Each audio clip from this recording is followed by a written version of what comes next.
Okay, so this is how you develop a pitch, and these are all of the components of that pitch that you need. If you are missing these, you will lose points because it's very important that we have it fully fleshed out so we can hit the ground running during pitch meeting. First thing is a story lead. This is going to be 1 to 2 sentences just explaining very quickly what's going on. So the story lead is going to be, I found a thing on tax bill increases floor Northampton owners. So tax bill in Northampton, tax bills in Northampton are going up. How does this impact residents? That's all. It's just something that you can quickly convey to everybody in the pitch meeting. Now we're going to go into our research and notes here. So I have this right here. I'm going to take this exact link and I'm going to put it into my notes right here. So I always have that accessible in case I need it.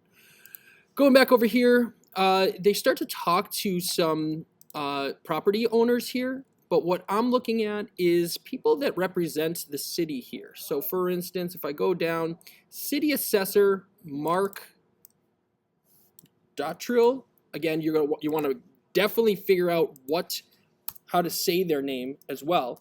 But he's a potential contact. You don't just put their name here. We're going to also follow up with that and try to find his email. So for instance, right here, here's the email. Copy email address, right click, and we're going to put that right next to his name.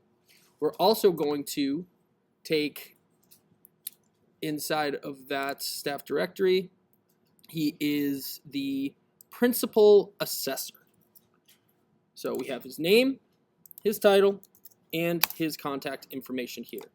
We also want to make sure that we can get a telephone number. That's going to be a way better way to contact him rather than just trying to email.